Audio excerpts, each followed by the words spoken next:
Hi friends, இன்னைக்கு தினை தோசை எப்படி பண்றதுன்னு பார்க்கலாம். அதுக்கு நான் இன்னைக்கு 2.5 கப் தினை எடுத்திருக்கேன். அதை 6 ஹவர்ஸ்க்கு தண்ணி ஊற்றி ஊற வச்சுக்கலாம். நெக்ஸ்ட் 1/2 கப் உளுத்தம் பருப்பு, 1 டீஸ்பூன் வெந்தயம் போட்டுட்டு இதையும் ஊற வச்சுக்கலாம். நான் இன்னைக்கு பிளாக் உளுந்து எடுத்திருக்கேன். நீங்க ஒயிட் உளுந்து கூட ஆட் பண்ணிக்கலாம். ஃபர்ஸ்ட் உளுத்தம் பருப்பை நல்லா வாஷ் பண்ணா பாதி பிளாக் ஸ்கின் போயிடும். உங்களுக்கு அப்படியே வேணும்னாலும் சேர்த்துக்கலாம். நான் இன்னைக்கு வாஷ் பண்ணி எடுத்துட்டேன். இப்போ இதை மிக்சர் கிரைண்டர்ல போட்டு அரைச்சி எடுத்து தனியா வச்சுக்கலாம்.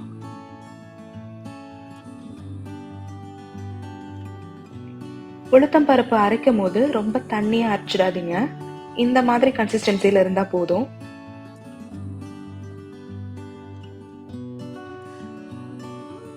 நெக்ஸ்ட் ஊற வச்ச தினை அரிசிய அரைச்சு வச்சுக்கலாம். நீங்க உளுத்தம் பருப்பையும் அரிசியையும் ஒன்னா கூட அரைக்கலாம். நான் தனித்தனியா அரைச்சு வச்சிருக்கேன்.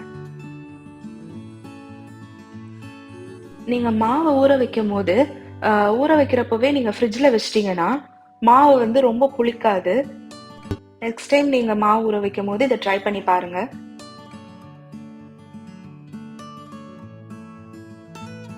நீங்க அரைக்க ஸ்டார்ட் பண்றப்பவே அவல ஊற வச்சுக்கோங்க. இது தோசை இட்லிய சாஃப்ட் ஆக்கும். 1/4 கப் அவல ஊற வச்சுக்கலாம். இப்போ அவல் அரைக்கும் போது கொஞ்சமா தண்ணி ஊத்தி அரைச்சு எடுத்து வச்சுக்கோங்க.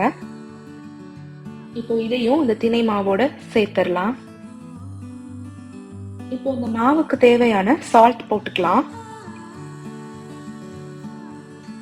இதை எல்லாத்தையும் மிக்ஸ் பண்ணி 4 to 6 ஹவர்ஸ்க்கு வெளியே வச்சு புளிக்க வச்சு எடுத்துக்கலாம்.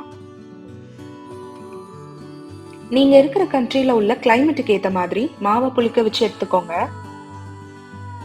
ஏன்னா மாவு ரொம்ப புளிச்சாலும் நல்லா இருக்காது. மாவு நல்லா ரெடி ஆயிடுச்சு. இப்போ இதை நல்லா மிக்ஸ் பண்ணி விட்டுக்கலாம்.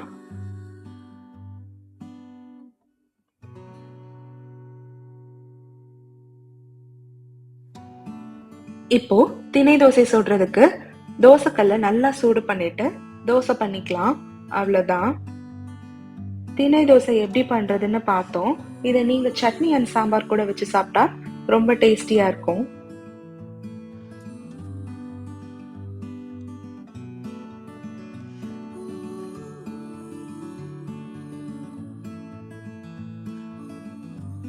இப்ப பாருங்க, தோசை நல்ல கோல்டன் ப்ரௌன்ல வந்திருக்கு.